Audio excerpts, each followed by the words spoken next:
slash, blast, and bind your way through the Underworld and Overworld in Hades 2 with these 8 tips we wish we knew before playing.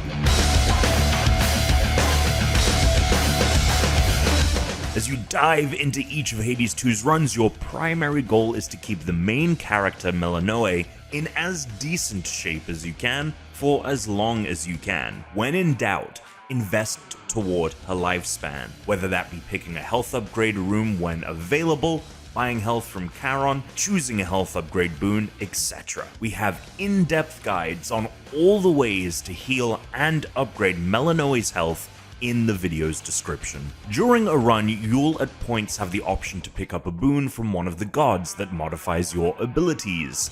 Those modifications come in different rarities. However, just because a boon is of a high rarity doesn't mean it's always the best pick. Always keep in mind what you've already unlocked for yourself and figure out which boons that are available to choose from work best for the build you are trying to achieve. You might often find that a common boon is the better choice than a rare or even an epic. When interacting with other characters in the game, you'll sometimes have the chance to salute them, and if you've acquired specific items, offer them a gift. While in the moment these might not seem to do much, improving your connections with characters over time not only opens up opportunities to help you in your runs, but can unlock new various narrative strands as well. Hades 2 is as much about building upon your relationships in the story as it is about building upon your strength in combat.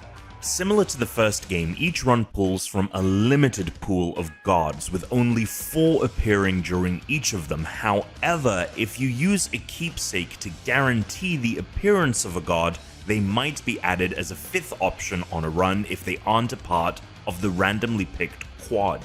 There are other exceptions too. Some biomes allow other choices to appear briefly. This can extend to instances of Daedalus Hammer, which upgrades your weapon with special attacks. Traditionally, only 2 of these appear in a run, and you're encouraged to prioritize them, but there are means to get more if you run into the right characters. Still, knowing the limited quantities you have to work with helps you make better decisions in the first few rooms in a run, which can make the difference between a good and bad expedition. Unlike the original, Hades 2 has 2 distinct paths that you can take during each run. The initial one is the route down toward Kronos, while the other, unlocked only once you've cast a couple of the game's incantations, lets you traverse to the surface and up to Mount Olympus. This path is considerably more challenging than the former, especially early on, and you might be enticed to bang your head against it in defiance. Instead, we recommend focusing on the Underworld run, defeating Kronos a few times and building out your offensive repertoire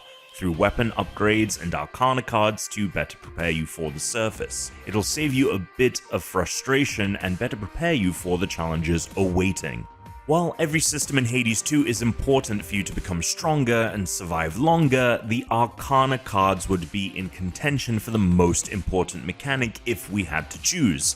These are permanent modifiers that permeate through every run. You need Ash to unlock them and Psyche to increase the number you can have equipped at once, each card having a specific cost attached to it. Eventually, you'll also be able to upgrade each card up to 2 times, with a third, more rare resource called Moondust being required. With that being said, focus on acquiring as much of these resources as you can, especially in the early hours of the game.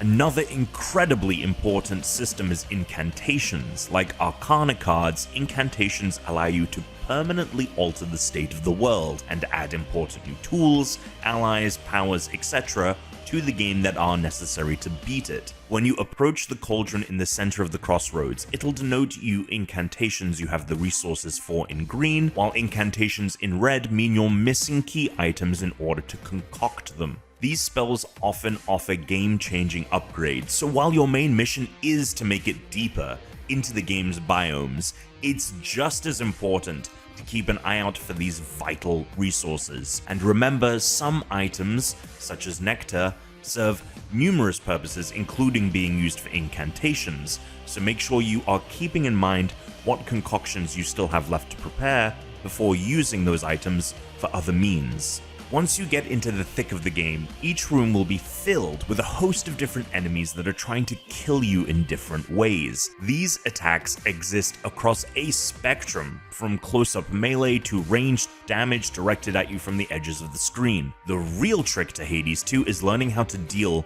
with all the enemies in the room at the same time. This is where the cast can come in handy, with its ability to lock enemies in place. Some of the best builds we've created are ones that focus heavily on weaponizing this move, such as being able to drop its location remotely and deal damage to enemies trapped in its grip.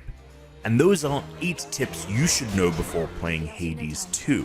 Since the game has been out in early access for a while, we already have a ton of guides to get good at developer Supergiant's latest title over at GameSpot.com. Some of the most vital ones linked in the video description, so definitely go check that out. As we spend more time with 1.0, we'll be deploying even more Hades 2 coverage, but until then, see you in hell.